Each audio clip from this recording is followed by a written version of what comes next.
más aquí que a lo mejor no tienen tanta relación con el tema que vamos a hablar, pues de pasadita igual.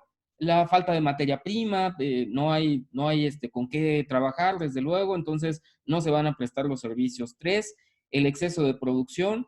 4, la incosteabilidad en relación a la explotación en las empresas que desde luego a esto se dediquen.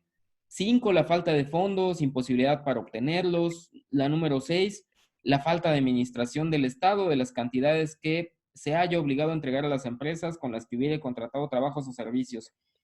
Y la número 7, que es la directamente relacionada con el tema del que estamos hablando, dice la suspensión de labores o trabajos que declare la autoridad sanitaria competente en los casos de contingencia sanitaria. Aquí va a ser bien importante el lenguaje que emplea el legislador. Aquí dice, si se suspenden los trabajos, ahorita ¿qué tenemos? Hay una suspensión de labores en la mayoría de las empresas, ahorita vamos a ver en cuáles, pero hay una suspensión de trabajos. ¿La declaró la autoridad sanitaria competente? Sí. ¿Cuál es la autoridad sanitaria competente en términos de la Constitución política? Un Consejo de Salubridad General. Entonces, ¿la declaró la autoridad competente? Sí. Pero luego dice, en los casos de contingencia sanitaria, entonces hay tres elementos de esta fracción. Una suspensión, 2, que sea la autoridad competente quien la declare. Estos 2 primeros, dijimos, ya están cubiertos. 3, dice en los casos de contingencia sanitaria. Aquí es donde entramos en el problema, porque no es igual contingencia sanitaria que una emergencia sanitaria. ¿Por qué? Pues por un término, nada más, por un término que establece aquí la legislación laboral y término que no encontramos en la legislación de salud. Bueno, si hablamos de términos, entonces diríamos que les aplican diferentes consecuencias. Dice en primer término el artículo 428, ligado precisamente con esta suspensión colectiva, dice, la suspensión puede afectar a toda una empresa o establecimiento aparte de ello.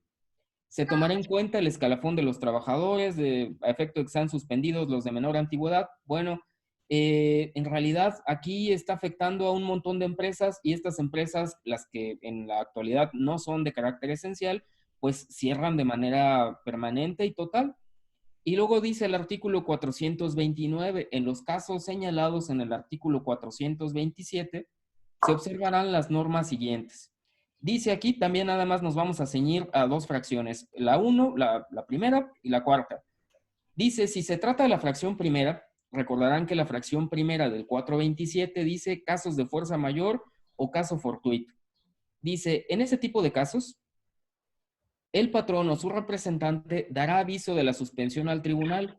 Esta es la legislación vigente. Antes decía a la Junta de Conciliación y Arbitraje. Y aquí llegamos a un primer problema. ¿Qué pasa con las juntas de conciliación y arbitraje? Como todos los demás tribunales en el país, tienen suspendida su atención al público. Entonces, el primer inconveniente al que llegamos es que, ¿y cómo le aviso a la Junta de Conciliación y Arbitraje? Si la junta está suspendida en la oficialidad de partes, entonces no le puedo avisar y en consecuencia no puede haber este procedimiento que dice la fracción primera, que es el procedimiento especial colectivo relativo a precisamente la modificación de condiciones y dice para efecto de que lo apruebe o desapruebe.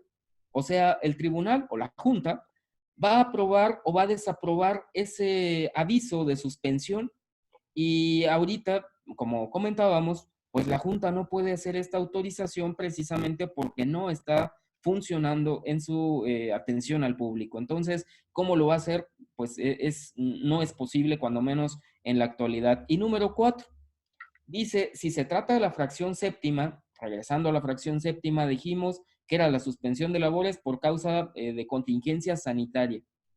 En caso de esa fracción, entonces aplica el artículo 429, fracción cuarta, que dice, el patrón no requerirá la aprobación o autorización del tribunal y estará obligado a pagar a sus trabajadores una indemnización equivalente a un día de salario mínimo general vigente por cada día que dure la suspensión, sin que pueda exceder de un mes. Y el tema con este tipo de situaciones es que, por una parte, lo benéfico que significaba aplicar esta fracción era que no necesitábamos como fuentes de trabajo la autorización de una junta de conciliación y arbitraje, no se ocupaba. Y en ese sentido, el patrón decía, pues yo nada más pago, en función de esta fracción, pago a los trabajadores una indemnización de un salario mínimo por cada día de la suspensión. Y aquí dice, sin que pueda exceder de un mes, que de entrada ya vamos apuntando una de las primeras deficiencias que tiene esta fracción. Es decir, dice, no puede exceder de un mes. ¿Después qué? Después del mes, ¿qué sucede? Después del mes hay un pago de la indemnización en función de lo que diga la Junta, o hay el pago del salario íntegro, o simplemente ya no se paga nada. Es decir, si en lugar de durar esa suspensión un mes, durara 4 meses o durara 3, ¿qué es lo que pago después del mes? ¿Pago nada más una indemnización del salario mínimo o pago el salario completo? No pago nada. Entonces es una primer laguna normativa, no laguna jurídica. Considero bajo un punto de vista filosófico del derecho que el derecho no se agota en la norma. Del derecho hay principios, hay jurisprudencia, hay antecedentes, hay derechos humanos, pero finalmente una laguna normativa que sería necesario colmar a través de los procedimientos de argumentación jurídica por los tribunales competentes, desde luego. Luego vamos a ver finalmente dos artículos que nos van a servir mucho también para aclarar algunas dudas, cuando menos dice el artículo 430. El tribunal, con excepción de los casos a que se refiere la fracción séptima del artículo 427, al sancionar o autorizar la suspensión, fijará una indemnización que deba pagarse a los trabajadores, tomando en consideración, entre otras circunstancias, el tiempo probable de la suspensión de trabajos y la posibilidad que encuentren nueva ocupación, sin que pueda exceder del importe de un mes de salario. Regresamos al punto.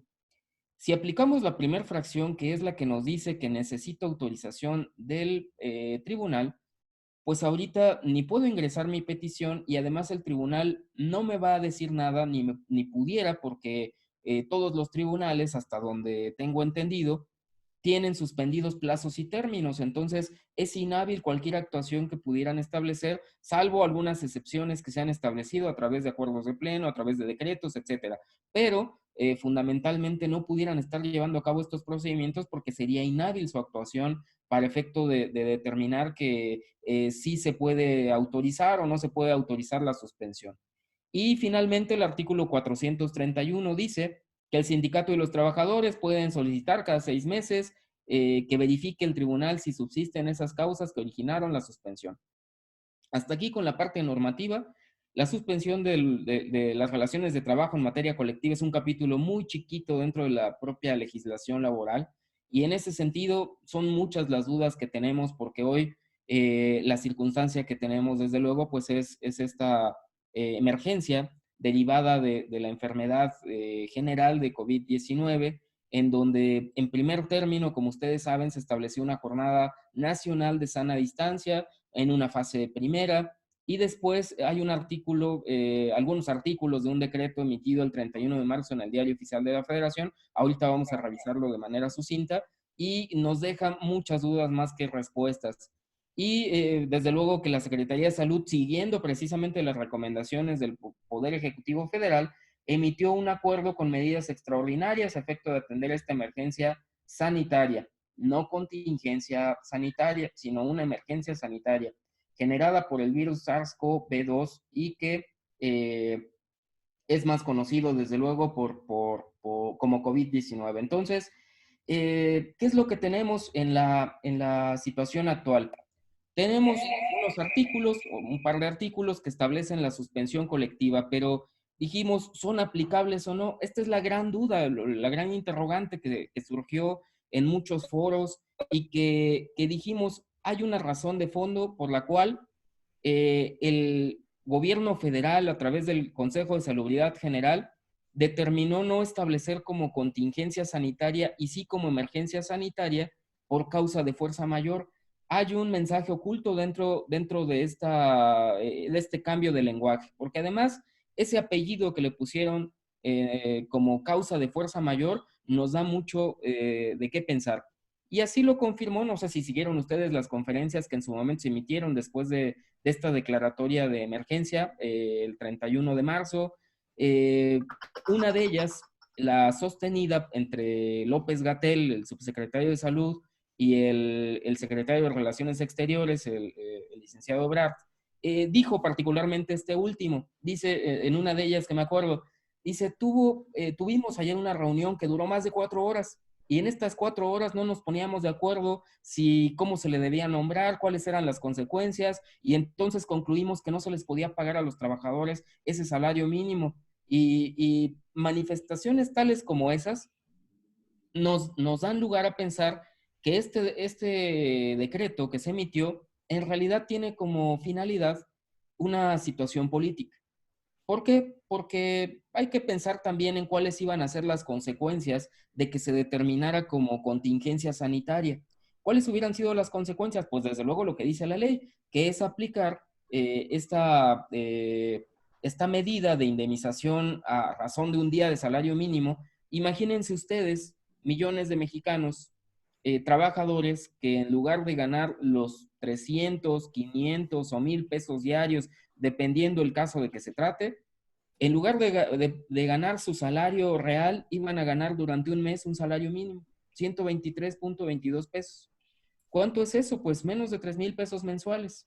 Y en ese sentido, pudiéramos pensar, puede pagar la renta para una familia, puede pagar sus alimentos para una familia. En ejercicios de clase normalmente nos ponemos en un pizarrón a calcular cuánto cuesta la canasta básica para una familia nuclear de 3 personas, la pareja y un hijo, cuando menos, y vemos que con los precios de la canasta básica actual no alcanza el salario mínimo. Entonces, imagínense ustedes ese efecto en millones de mexicanos.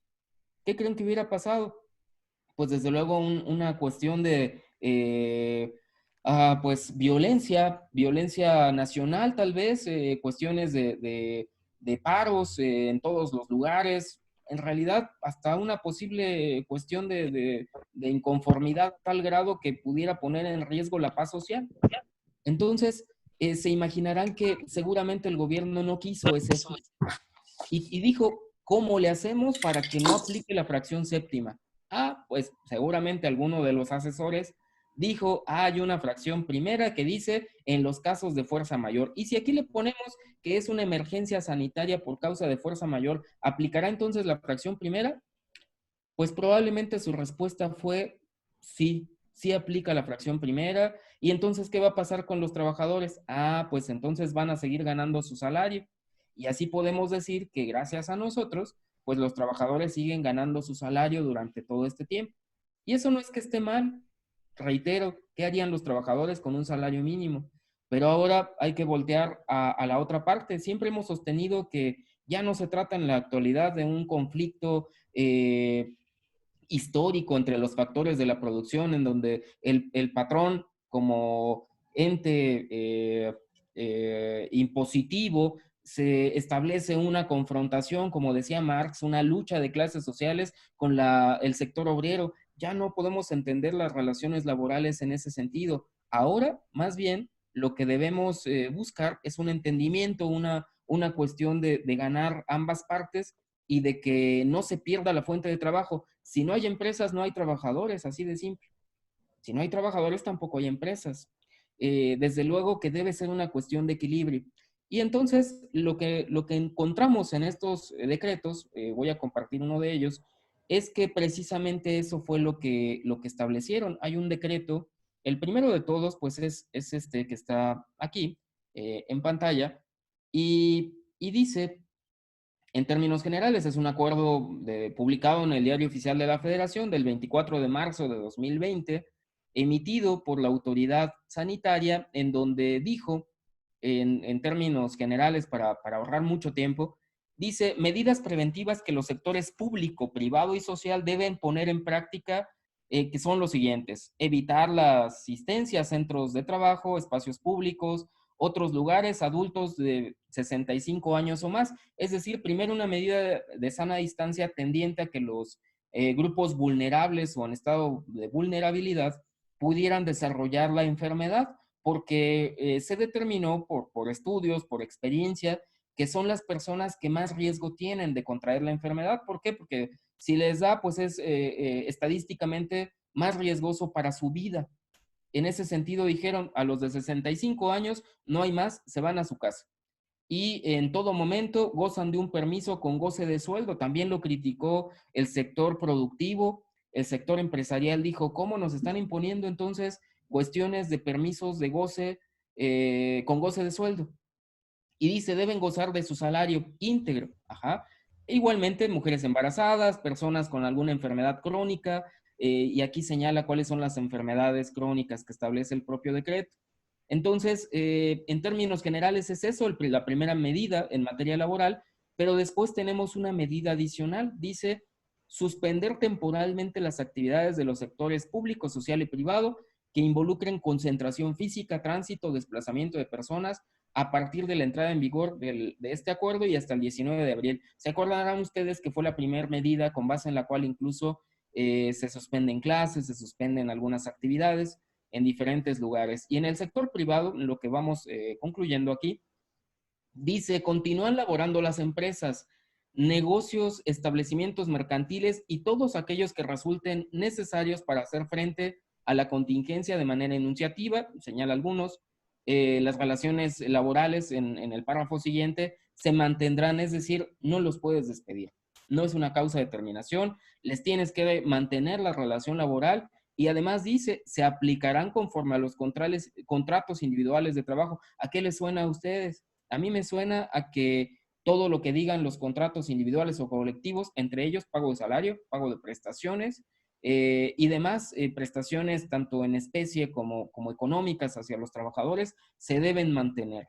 Desde luego, pues medidas de sana distancia y sanitización y demás, pero en lo que nos interesa, básicamente ese aspecto. Ese es el primer acuerdo que debiéramos comentar. Un segundo acuerdo es el emitido es un segundo acuerdo que tenemos aquí. Dice el Poder Ejecutivo a través del Consejo de Salubridad General. Es un acuerdo publicado el 30 de marzo de 2020 en la edición vespertina del Diario Oficial de la Federación, en donde dice, considerando que, dada la situación que guarda la epidemia de enfermedad por el virus, en el país se han dictado diversas medidas por el gobierno federal, y en lo que nos interesa es este artículo primero del acuerdo, donde estableció, se declara como emergencia sanitaria, no como contingencia sanitaria, por causa de fuerza mayor, que es lo que les comentaba. Este es el apellido que le puso el gobierno federal a la emergencia. Y dice, a esta epidemia general por el virus SARS-CoV-2, COVID-19. Este es el segundo acuerdo. Y el tercero de los acuerdos, que es el que más nos va a interesar, pero no se preocupen, lo vamos a ver muy, muy rápido, es muy sencillo, es este emitido el 31 de marzo, que dice lo siguiente, acuerdo emitido por la Secretaría de Salud. Dice, considerando que el 30 de marzo de 2020 el Consejo de Salubridad General publicó en el Diario Oficial de la Federación el acuerdo por el que se determina como emergencia sanitaria por causa de fuerza mayor a la epidemia de enfermedad generada, y después en el acuerdo, en el texto del acuerdo, señala artículo primero. Aquí ya iniciamos con las cuestiones laborales, desde luego. Dice artículo primero, fracción primera. Se ordena la suspensión inmediata del 30 de marzo al 30 de abril de 2020 de las actividades no esenciales. Todo lo que no sea esencial se suspende de manera inmediata, con la finalidad de mitigar la dispersión y transmisión del virus en la comunidad para disminuir la carga de enfermedad, las complicaciones, etcétera. Y dice, solamente podrán continuar en funcionamiento las siguientes actividades consideradas como esenciales para los usuarios, empresas, clientes, trabajadores y demás, pues es importante considerar cuándo su actividad es esencial, pues únicamente cuando lo establezca este decreto. Dice aquí la fracción A, el inciso A, las que sean directamente relacionadas para atender la emergencia sanitaria, como son la rama médica, paramédica, administrativa y de apoyo en todo el Sistema Nacional de Salud. Inciso B, las involucradas en seguridad pública y protección ciudadana. Inciso C, las de los sectores fundamentales de la economía, por ejemplo, financieros, recaudación, etcétera. Es decir, todo lo que tiene que ver con bancos, cajas populares, etcétera, que son del sector financiero, gas y algunos servicios fundamentales, como por ejemplo, no menos importante, los mercados de alimentos, los supermercados, tiendas de autoservicio, abarrotes y demás, son de una actividad esencial.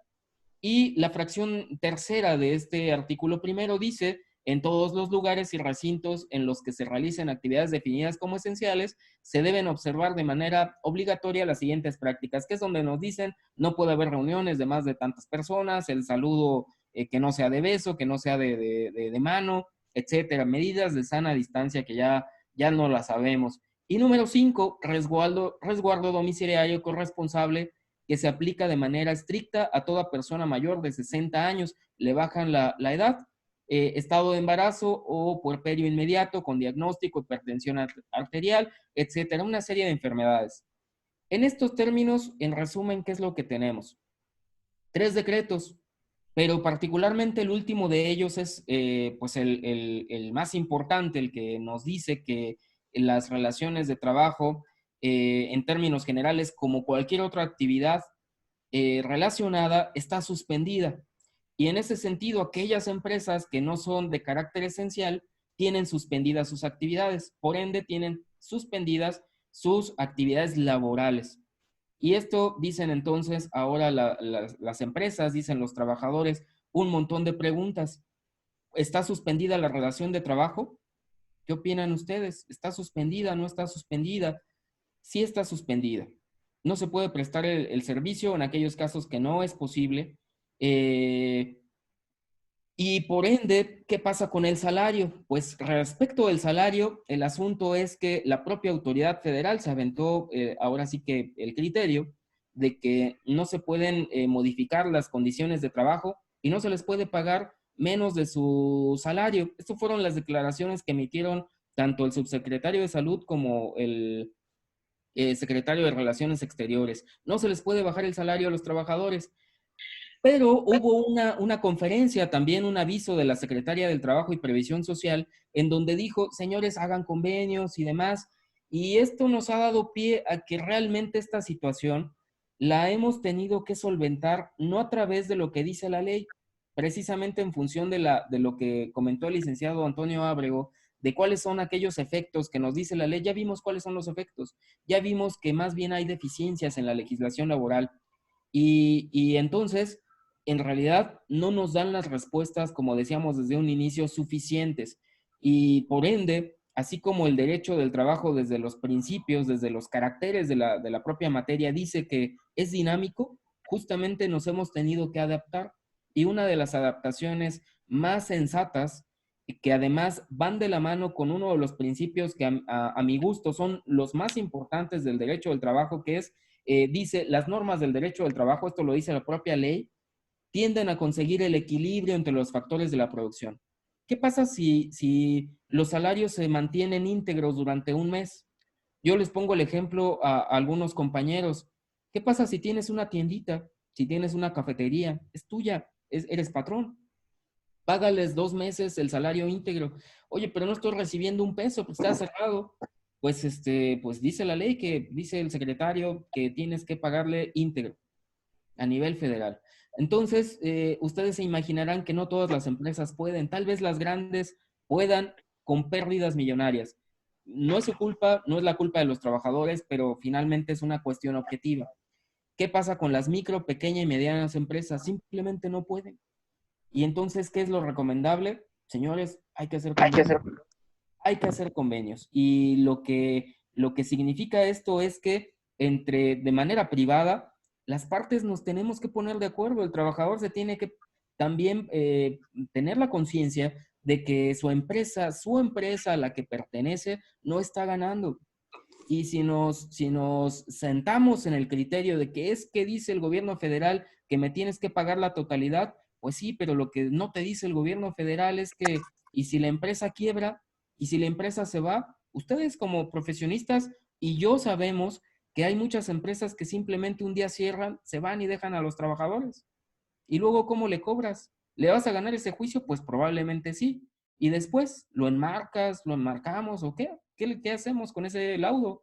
Desde luego que lo que tenemos que hacer es que se preserve la situación en la empresa, sea pequeña, sea grande, y que al trabajador tampoco se le afecte en mucha medida. Diferentes organizaciones sindicales se han sumado a este criterio. Una de ellas es la propia Confederación de Trabajadores de México, la CTM, que ha hecho convenios así en estos términos, convenios conocidos como paros técnicos, que no es otra cosa que convenios de modificación temporal de las condiciones de trabajo, en donde por un lado el trabajador pues le reduces la jornada o simplemente le dices que no va a realizar actividades, y por otra parte se realiza la disminución en un porcentaje establecido y acordado por las partes al salario, ya sea al salario o a las prestaciones o las dos. Y entonces, esta es una medida que tiende a temperar los riesgos de subsistencia o no subsistencia de las empresas. ¿Qué conclusiones podemos tener de toda esta situación? Pues las conclusiones en estricto sentido es que los decretos no ayudan mucho a las empresas, no ayudan mucho a los trabajadores, y que lo aconsejable es seguir este dinamismo precisamente de las relaciones de trabajo en donde las cosas se tienen que ir adaptando, pero también nos deja otra enseñanza, nos deja la enseñanza de que hay una materia que estamos desaprovechando, que bien es cierto que la reforma laboral la va a robustecer, pero en la actualidad está sumamente desaprovechada y esa materia dentro de lo laboral es lo colectivo. En lo colectivo justamente es donde podemos establecer a partir de ahora, esta va a ser la tarea y el trabajo que los abogados podemos ofrecerle a muchas empresas y demás, que las autoridades justamente también van a respaldar, en donde en el propio texto del contrato colectivo, si vemos la legislación laboral, dice la última fracción, la que se refiere al artículo que se refiere al contenido del contrato colectivo, que en el contrato se le puede establecer las cláusulas a las que hayan acordado las partes. Entonces, ¿qué cláusulas le puedes poner? Lo que quieras, que haya acordado el sindicato con el patrón, como cual, pues podemos empezar a prever este tipo de cuestiones. Las autoridades hoy día nos dicen que tenemos que acostumbrarnos a vivir con este virus y quién sabe cuáles más vengan. Entonces, si llega a haber otra suspensión de labores de manera colectiva, pues ya pongámonos de acuerdo sobre las reglas que van a aplicar para que el día de mañana no tengamos tantos problemas, que si se me puede disminuir el salario, que si es legal o no, que se me suspenda, que si me pueden mandar a mi casa, que yo quiero venir, seguir viniendo a trabajar para que no me disminuyan. Todo este tipo de cosas se pueden establecer de manera muy circunstanciada y nos dé lugar justamente a prevenir los problemas. Creo, siempre lo he comentado así, que la labor de un laboralista, independientemente de que sea abogado particular, interno, recursos humanos, docente, investigador, lo que sea, tiende a prevenir los problemas, prevenir que surjan problemas ante las autoridades. Los conflictos son connaturales al ser humano, pero finalmente los conflictos pueden trascender a una autoridad o simplemente quedarse pues en un acuerdo entre las partes. Y eso es lo que buscamos, la conciliación que dice la Ley Federal del Trabajo, que es connatural también a los conflictos laborales y al proceso laboral. Esta conciliación debe ser prejudicial, en donde no demos lugar a reclamaciones de demandas ante las propias autoridades, ante las juntas de conciliación y arbitraje y posteriormente ante los tribunales laborales. A esto le apostamos, salvo mejor opinión de ustedes. Entonces, para ir terminando y dar lugar a algunas preguntas que seguramente pudieran estar haciendo, yo les reitero que esto más bien es de construcción, esto más bien es de que podamos ponernos de acuerdo y sacar un criterio que nos ayude a todos el día de mañana. Hoy estamos todos en nuestra casa, pero el día de mañana nos vamos a ver en los tribunales, nos vamos a ver como autoridades, como abogados del patrón, del trabajador, y tenemos que apostarle a un medio alterno de solución de conflictos que es natural del proceso laboral, y esto es la conciliación. Por eso se llaman juntas de conciliación y arbitraje, porque a eso le apuesta la materia laboral. Voy a ser reiterativo que la conciliación debe ser desde la propia fuente de trabajo, no cuando llega ya el proceso laboral. O bueno, si ya nos vemos en los tribunales laborales, ahí sí les vamos a pedir sean conciliadores. Acuérdense que es muy importante que se mantenga la situación, que se mantenga la estadía de todos los trabajadores, sean 20, sean 100 o sean 1000, en la fuente de trabajo. Entonces no la vamos a poner en riesgo con algunas cosas. Hoy en día pues habrá que salir de esta situación entre todos, pero si no tenemos la conciencia para poder ser precisamente conciliadores, no vamos a arreglar los problemas. Y tal vez les demos esperanzas a los trabajadores o al patrón, esperanzas que no son asequibles o no van de la mano con este tipo de criterios que nosotros tenemos. Entonces,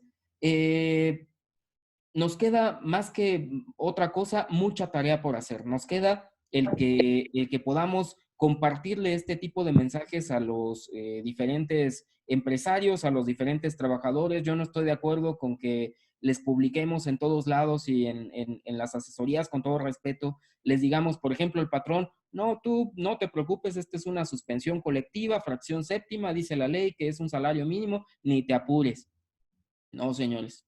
El día de mañana, quién sabe qué criterio vayan a tener las autoridades, tanto laborales como de amparo, y quién sabe qué le vayan a decir a los patrones. Imagínense que le bajamos el sueldo así de manera unilateral, y si son 50 trabajadores, ahorita tal vez supere la contingencia, pero el día de mañana no va a superar una contingencia que es económica y que es jurídica. Y esto es enfrentar 50 juicios laborales de rescisión de la relación de trabajo porque se aventó esa situación de suspenderle a sus trabajadores la relación y no pagarles su salario.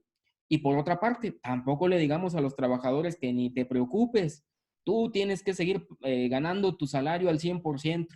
No, no, no, hay que ser conscientes también y entonces apostarle precisamente a ese tipo de convenios. ¿Cuántos convenios? Todos los que sean.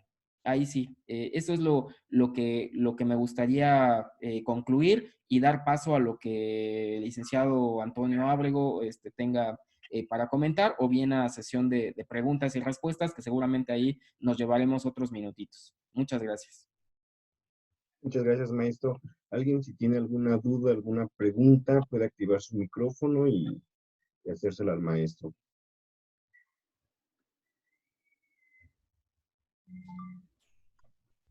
Hola, yo tengo una pregunta. Adelante, licenciada. ¿Sí? Mira, Alic, con respecto a los convenios estoy de acuerdo que se hagan. Sin embargo, se me surge la duda, creo que es válida. ¿Qué pasa les hacemos un convenio por decir para reducir obviamente el salario y se vayan contentos los trabajadores y del IMSS?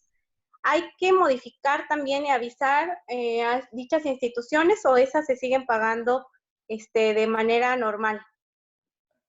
Mira, no hay un criterio todavía firme sobre si vas a modificar, si es viable que modifiques el salario base de cotización y le notifiques y obviamente hagas los descuentos correspondientes, la reducción de los descuentos al salario. Yo creo que sería viable, sin embargo, también nos puede dar lugar a interpretaciones posteriores.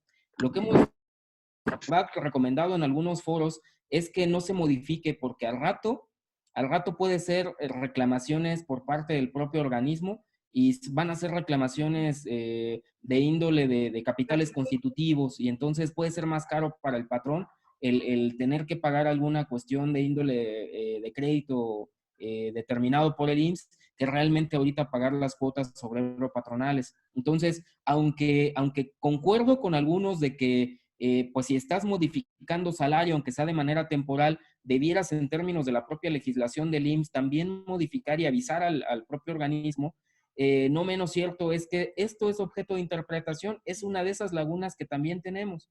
Y yo creo que, como les decía hace rato, vamos a procurar prevenir problemas. Y si les decimos a los patrones, en este caso, no hay problema, da el aviso, modifica y pagas menos, como lo están haciendo muchos, también. Y si al rato el IMSS tiene el criterio de que no me pagaste todo completo, no tengo una autorización de una autoridad que te haya autorizado a modificar el salario y demás, Sí. este es un riesgo. No quiere decir que esto vaya a pasar, pero es un riesgo jurídico. Y yo le apostaría a prevenir ese riesgo. Yo no haría la modificación. No les aconsejaría que se hiciera. Perfecto, perfecto. Muchas gracias, Lic. De nada. ¿Alguna otra cuestión? ¿Alguna otra duda? Yo la puse por escrito, pero bueno, creo que mejor se las comento. ¿Qué pasa si el trabajador tenía un contrato por tiempo determinado y ese tiempo concluye en este periodo de suspensión? Digo, no se puede dar por terminada la relación, sí se puede, porque estamos en el entendido de que está suspendida y no están viendo, el patrón no está viendo al trabajador. Claro. Mira, la respuesta va más en función, más que con relación a la enfermedad general, va más en función de que realmente sea un contrato de trabajo que la naturaleza permita que sea por tiempo determinado. Por ejemplo, una incapacidad de una trabajadora que se fue de incapacidad por maternidad, puede ser que la incapacidad termina en este periodo y en ese sentido, pues la relación de trabajo probablemente sea válido que se termine. Sin embargo, también en ese tipo de casos yo prevendría el problema y tendríamos que ajustar la parte del salario que no se devengó por el trabajador.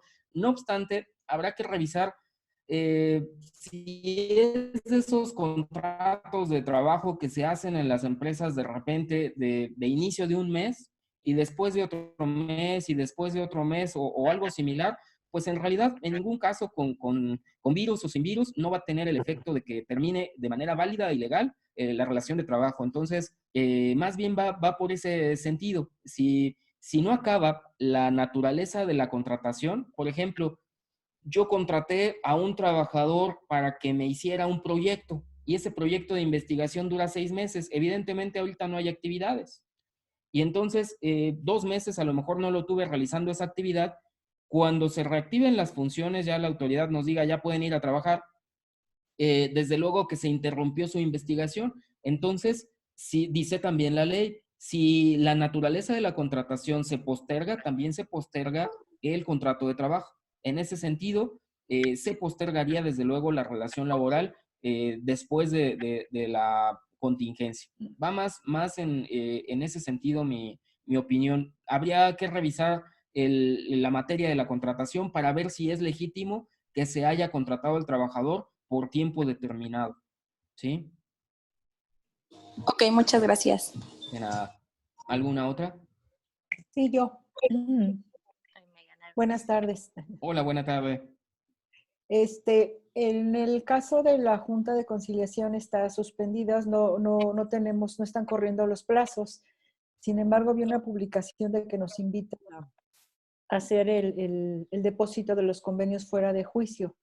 Primero, ¿qué sentido tendría hacerlo si todos los hemos estado haciendo fuera de, sin llevarlos con la autoridad laboral? Porque precisamente como bien comentaba maestro, no tenemos a la autoridad en función. Y la otra, si se hiciera ese convenio, ¿sería realmente válido? ¿No habría nulidad? ¿Estaría realmente integrada la Junta si hay suspensión y nos están invitando a depositar? ¿Serían nulos? ¿O qué sentido tendría el que se estén depositando? Claro.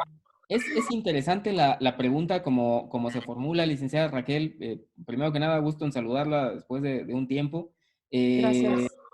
La verdad es que las autoridades, más que otra cuestión, abrieron una puerta y esta puerta tiene que ver con la petición fundamentalmente de algunos sindicatos, de algunas organizaciones sindicales, patronales, en donde decían, oigan, y los convenios, ¿por qué no los reciben las juntas de conciliación y arbitraje? Cuando menos déjenos recibirlos. Y por ahí algunas autoridades se aventaron precisamente el criterio de, bueno, los recibo a través de medios electrónicos.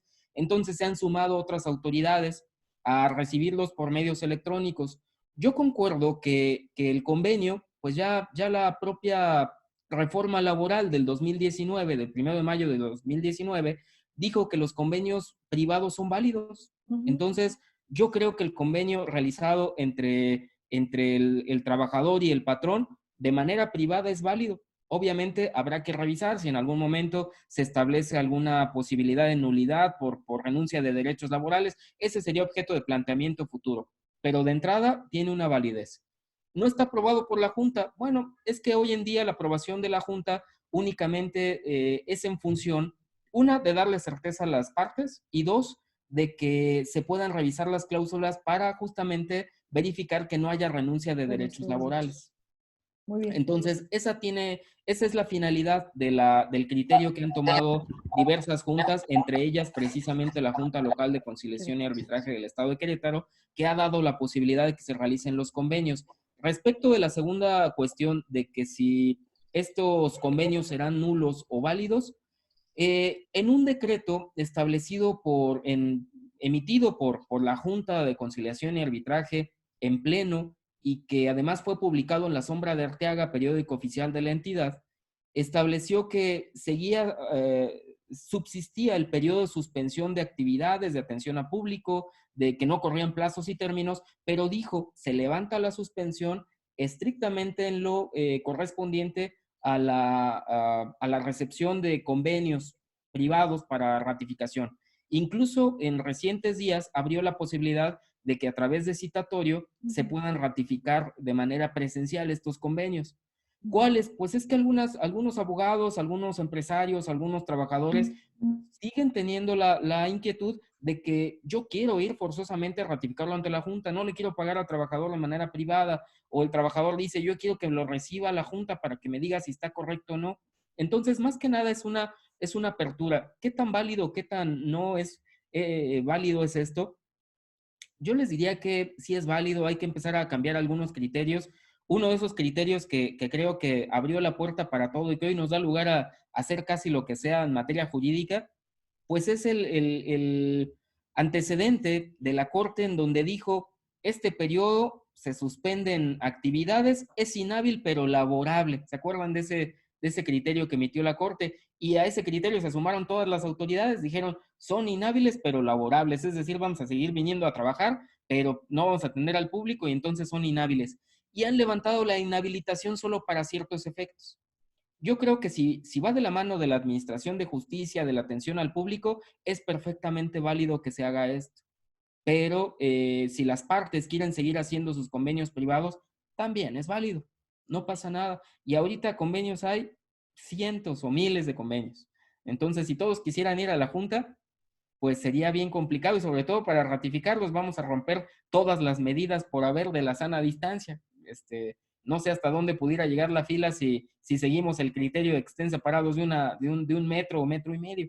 Entonces, desde luego que hay que seguir apostándolo al convenio y los privados, salvo alguno que sientan que es muy delicado, pues aprovechen también la parte de la apertura de la Junta de Conciliación y Arbitraje, en donde les da esa posibilidad de llevarlos más bien mandarlos por medios electrónicos y agendarles una cita para que comparezcan a ratificarlos presencialmente, con las medidas de sana distancia, desde luego.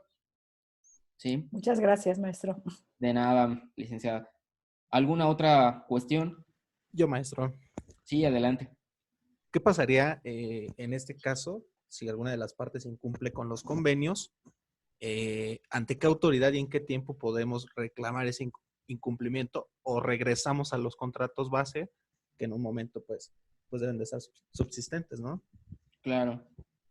Sí, la reclamación, desde luego, pues que se tiene que hacer ante la propia autoridad laboral competente, la Junta Local de Conciliación y Arbitraje, ya sea federal o local, depende de la rama económica a la que se dedique la empresa, la fuente de trabajo, pero es ante las juntas, normalito, ante las juntas de conciliación y arbitraje.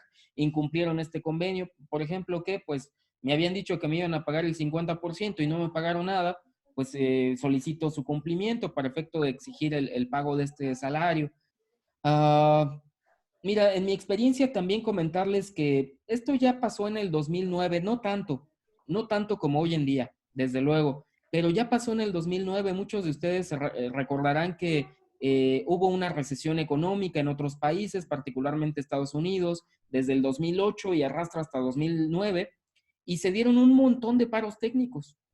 Yo la verdad es que no recuerdo muchas reclamaciones en carácter individual que se hayan establecido ante las autoridades laborales derivadas de estos paros técnicos.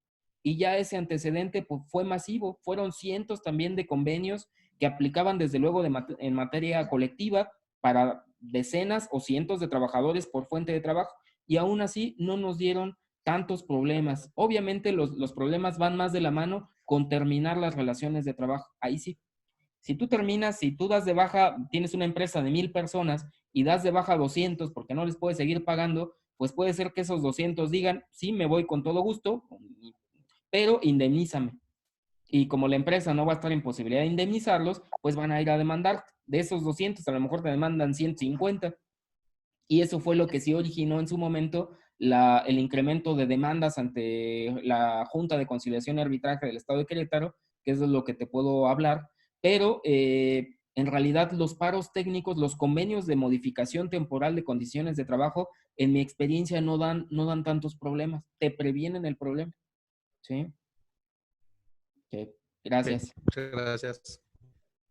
¿Alguna otro comentario, opinión o incluso algún criterio discordante con el de su servidor, que finalmente eso es más enriquecedor que otra situación? Yo tengo otra cuestión, Lick. Adelante. Para las empresas que no están haciendo caso y siguen laborando a pesar de que no son de, ay, ¿cómo se dice? Esenciales. Ajá, que no tienen actividad esencial y siguen laborando y aparte hicieron convenio con sus trabajadores en los que supuestamente iban a descansar, pero los están haciendo trabajar de manera normal. Ahí sí se pudiera demandar la diferencia salarial, independientemente de si los llegan a despedir o no. O sea, entiendo que el conflicto es porque les dijeron, te voy a reducir la jornada o no vas a venir a trabajar, y lejos de reducirles la jornada, a la par de reducirles el salario, pues los hacen ir a su jornada completa. Exactamente. Sí, por supuesto que sí. Habría que demandar el pago de diferencias salariales. Mira, se mete mucho en problemas la empresa porque pues pudiera ser demandado eso o incluso hasta la rescisión por falta de pago oportuno, aunque pues está de por medio ese convenio. El patrón se va a defender diciendo, tú me firmaste un convenio en donde pues en todo caso lo revisable será la cuestión de diferencia como bien estableces. Pero la verdad es que se mete demasiado en problemas el patrón. Yo creo que qué necesidad de hacer algo así. Si vas a reducir, además, pues los problemas van de la mano con que la propia autoridad administrativa ya te está inspeccionando y te está sancionando en el caso de que no eres una actividad esencial. ¿Qué haces con tus trabajadores aquí laborando? Te van a sancionar. Entonces, sí se puede demandar, concluyendo a tu pregunta, desde luego que se pudiera demandar la diferencia salarial. Habrá que ver las circunstancias del caso futuro.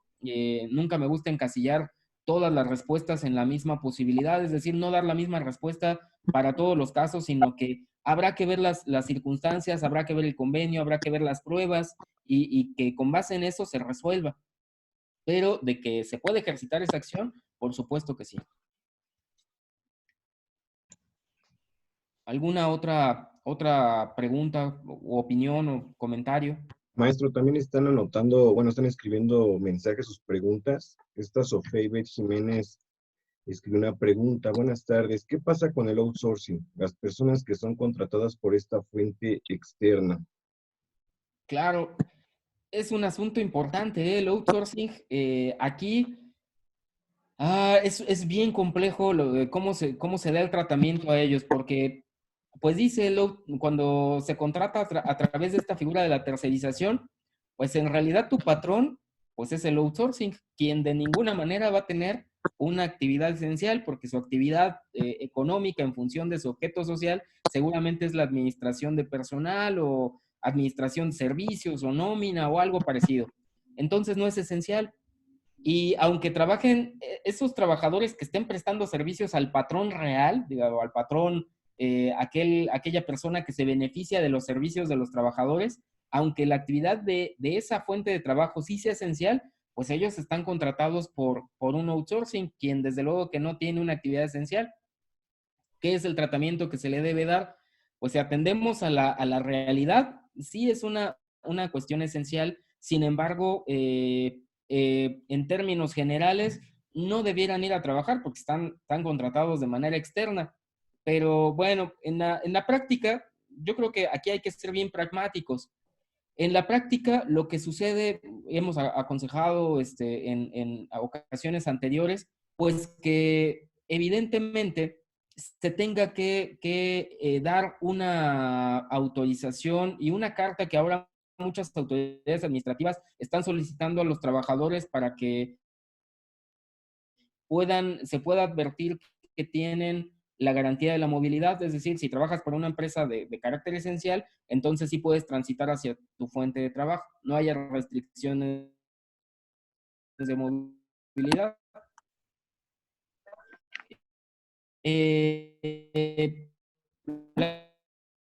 Las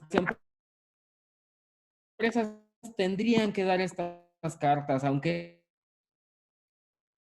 no sean con alusión a que los servicios prestados corresponden a una fuente de trabajo que realiza una actividad esencial.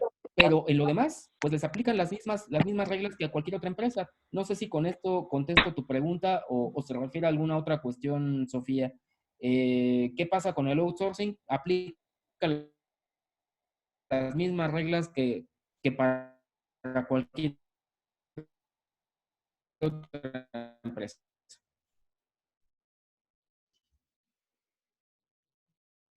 Sí. Otra.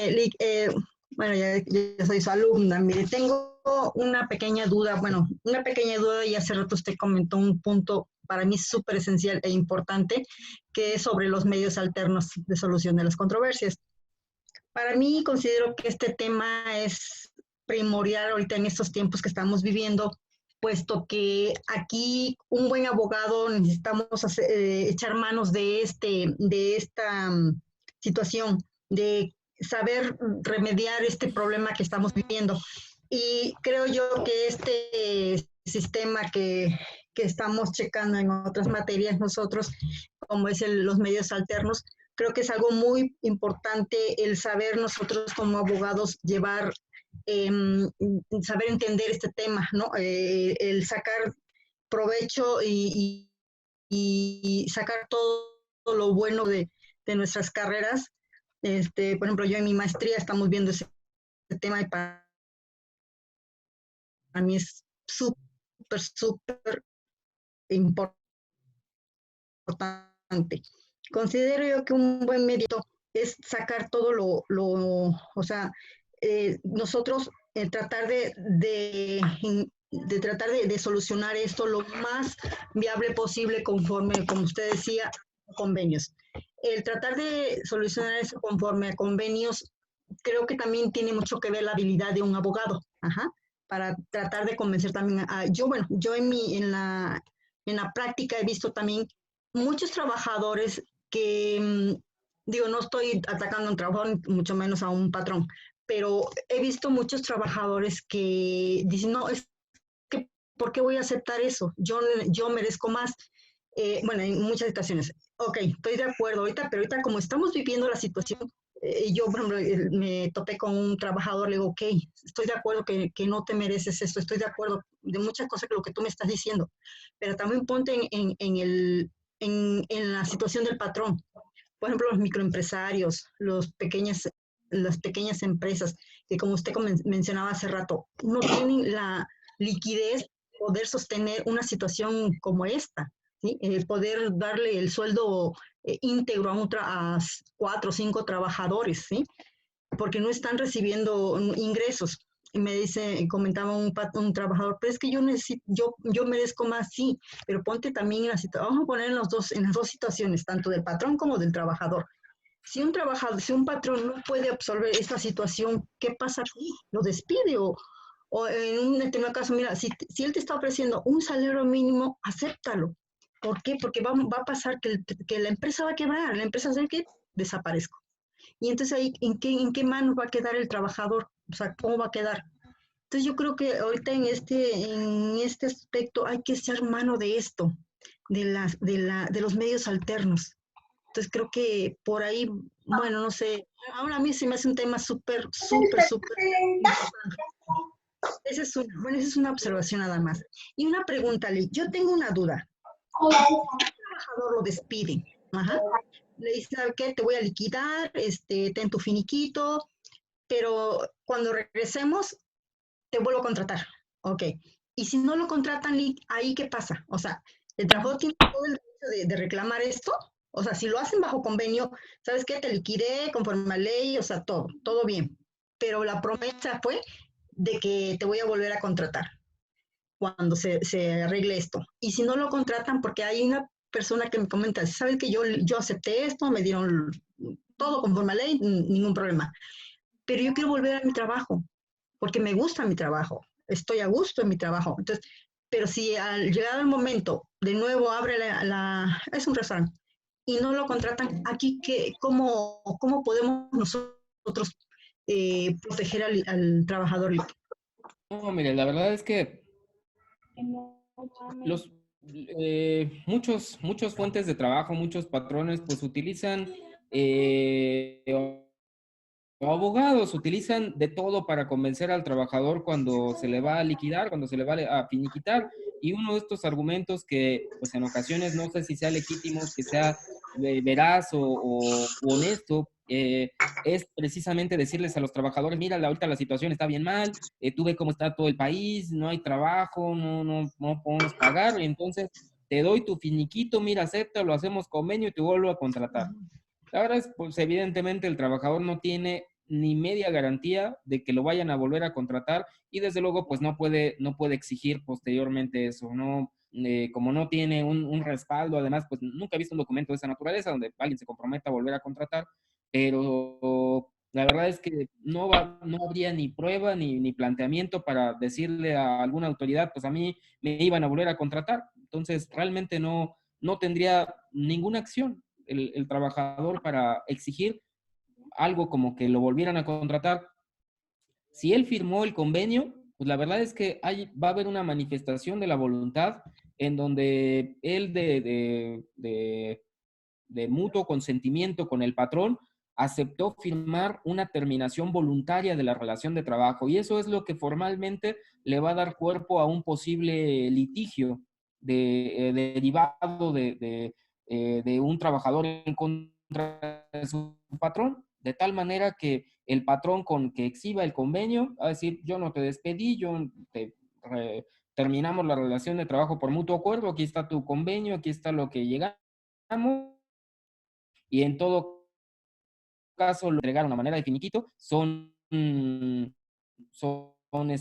legales, pero más allá no. Entonces, la verdad es que no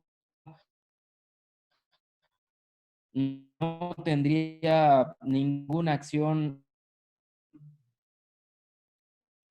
el trabajador para el jefe. Oiga, le quiero comentar, Hola, buenas precisamente tardes. ahorita como lo que ha venido al tema de que están comentando, tengo un asunto de una persona que me habló.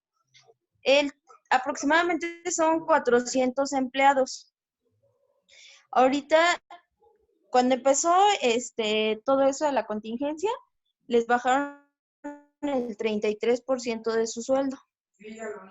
Y ya obviamente no les dieron bonos ni nada de caja de ahorro y más prestaciones.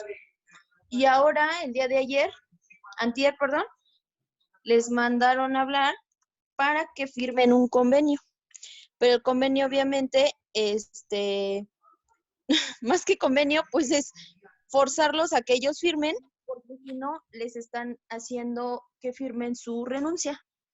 El convenio quedó al 50%. Y sigue igual, sin prestaciones, sin darles el apoyo que les daban para el traslado, nada. Entonces ya a quien no firmó voluntariamente ese convenio, pasaba a recursos humanos y firmaba su liquidación.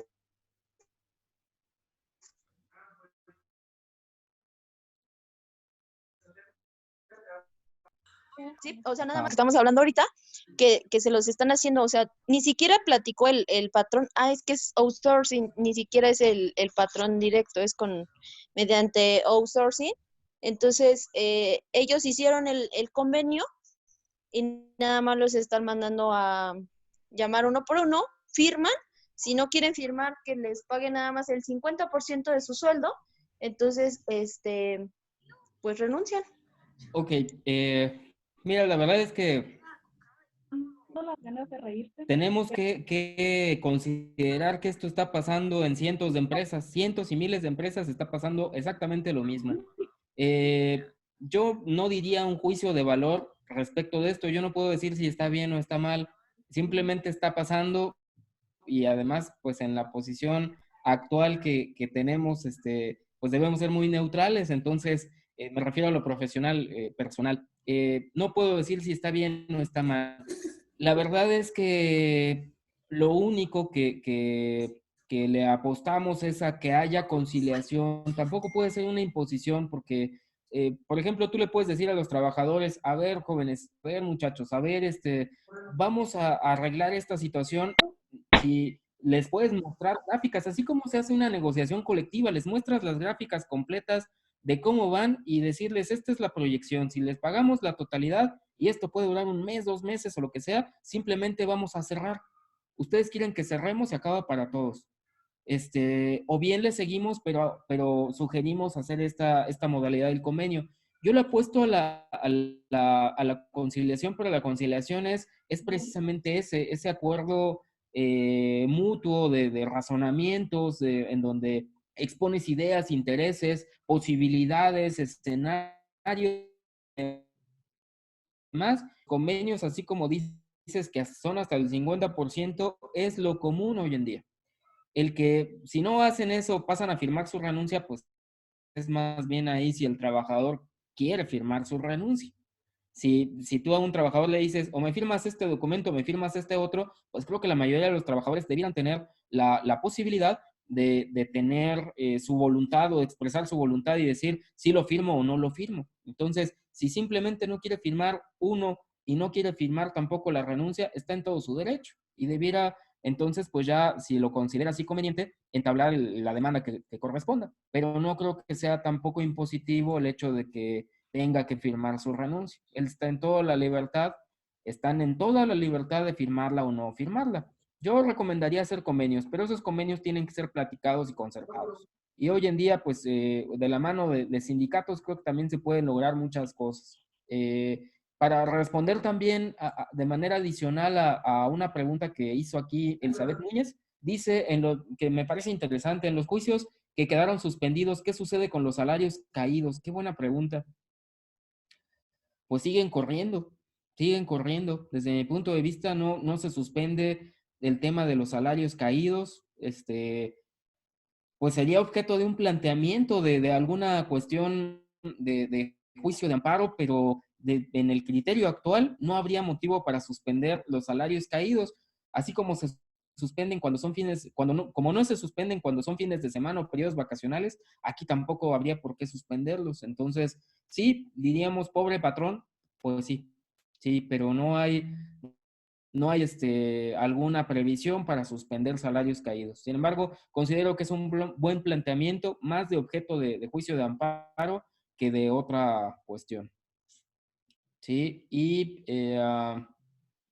dice finalmente, Oscar, si bien mediante convenios puede buscarse circunstancias benéficas para ambas partes, ¿existe alguna alternativa para patrones adicionales en las que les pueda permitir buscar solvencia, ya que, por ejemplo, el IMSS de primera instancia debe cubrir sus cuotas, así que por ese lado no ha existido algún pronunciamiento sobre alguna espera, quita, entonces alguna alternativa para patrones sobre búsqueda de liquidez? Desafortunadamente no. Esto es de lo que se ha quejado todo el sector patronal, que ha sido una carga sobre los patrones en cuanto a que ellos básicamente soporten el pago de salarios, pero dicen los patrones, dicen los empresarios y las cámaras empresariales, ¿y a mí qué beneficios me das? ¿Algo fiscal, alguna exención de pago de impuestos o de cuotas o de lo que sea, mínimo algo, un apoyo? Pues en realidad no ha habido nada.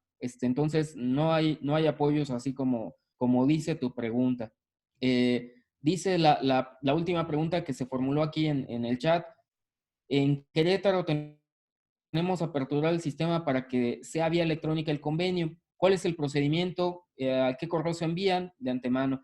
Dice el acuerdo emitido por el Pleno de la junta que lo tendrías que agencia1@querétaro.gov.mx. ¿Y qué tienes que mandar? Escaneados ya el convenio privado, el convenio ya firmado y en privado, desde luego, se envía escaneado en formato PDF con los anexos que acrediten, como en cualquier otro convenio, la personalidad de las partes, en el caso del patrón, desde luego, su poder o instrumento notarial, en caso de que sea necesario, acompañado de carta de poder, y algunos anexos adicionales como cheque, finiquito, lo que quieran exhibir las partes. Obviamente las identificaciones también escaneadas de ambas partes, y esto tiene por finalidad disminuir la carga de trabajo de la autoridad y el tiempo de espera para efecto de no vulnerar cuestiones de la jornada de sana distancia. Ese es el convenio o la modalidad que tenemos por conocimiento. ¿Sí? ¿Alguna cuestión adicional? No sé si quieres comentar algo, licenciado Antonio. Maestro, muchísimas gracias. Ya nos extendimos un poco el tiempo. Era contemplado 1 hora, pero bueno, había muchas dudas y es natural que existan todas estas dudas de lo que se está viviendo y más un tema tan sensible que es las cuestiones salariales, si se va a pagar, no se va a pagar, si se van a hacer convenios.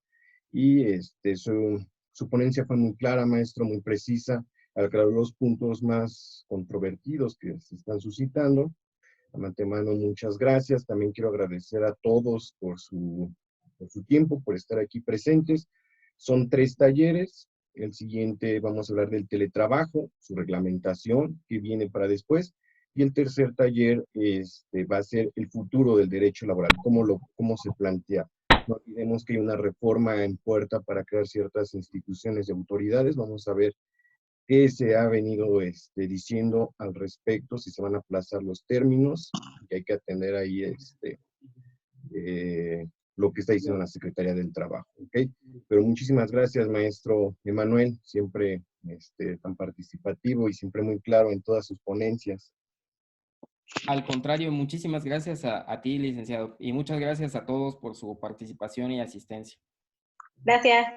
Estamos a la Maestro, orden. Gracias. ¿algún correo o algo que usted pueda dejar para que quedaron muchas dudas pendientes? A lo mejor hay que se pudieran contactar con usted para aclarar alguna situación. Con todo gusto, si alguien lo quiere anotar, con todo gusto, es en minúsculas, con una sola M, Emanuel H. Vega, @gmail.com. Muchas gracias, maestro, para que ahí se pongan en contacto con usted si quedan con alguna duda y por cuestiones de tiempo no la pudieron ahorita hacer. Ok, maestro, Gracias, muchísimas maestro. gracias. Nos vemos el próximo muchísimas gracias. miércoles. No, ¿de qué? Muchas gracias. Al contrario, gracias a ustedes. Saludos a todos. Muchas gracias, licenciado. Gracias a ustedes. Muchas Gracias. gracias. maestro Rafael. Gracias. Bye. No se quita, man. Gracias, maestro. Buenas tardes. Muchas gracias, hasta luego. Gracias, bonita tarde. Gracias.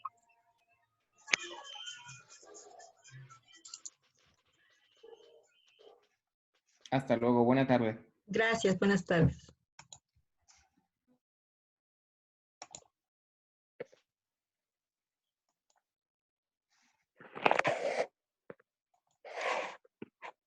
Lic Abrego, ¿sigue aquí?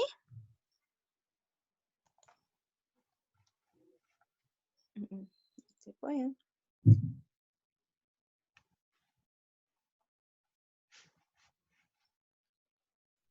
Lic Antonio Abrego, ¿sigue aquí?